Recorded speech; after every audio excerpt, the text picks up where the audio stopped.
आणि आता पाहणार आहोत दिवसभरातील टॉप 9 राजकीय बातम्या। माहितीच्या सर्व आमदारांसोबत पंतप्रधान मोदींचा संवाद। मोदींनी कोणतेही खडेबोल सुनावले नाहीत। मोदींकडून सर्वांनाच उत्तम मार्गदर्शन। बैठकीनंतर दीपक केसरकर यांची माहिती।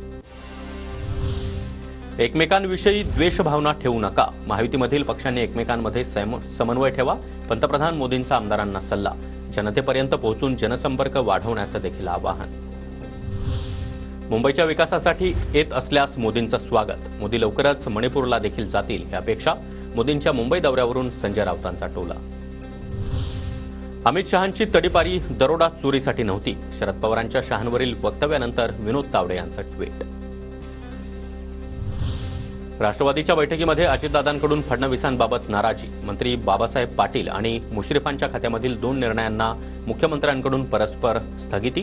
दादांकडून आमदारांसमोर नाराजी व्यक्त। सूत्रांची माहिती। एखाद्यानं भावना व्यक्त केल्यास त्याला नाराजी म्हणता येणार नाही। अजितदादा आणि मुख्यमंत्र्यांमध्ये चांगले संबंध। सुधीर मुनगंटीवार यांची प्रतिक्रिया। शरद पवार आणि अजित पवार उद्या एकाच व्यासपीठावर येण्याची शक्यता। बारामतीमधील उद्याच्या कृषी प्रदर्शनाकडे राज्याचं लक्ष।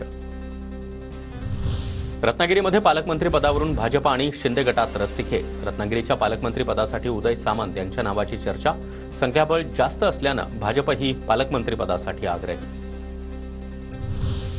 काँग्रेस प्रदेशाध्यक्ष पदासाठी पृथ्वीराज चव्हाण यांचं नाव चर्चेत, तर प्रदेशाध्यक्ष पदाबाबत मला अद्याप कोणीही विचारलं नाही। चव्हाण यांची प्रतिक्रिया।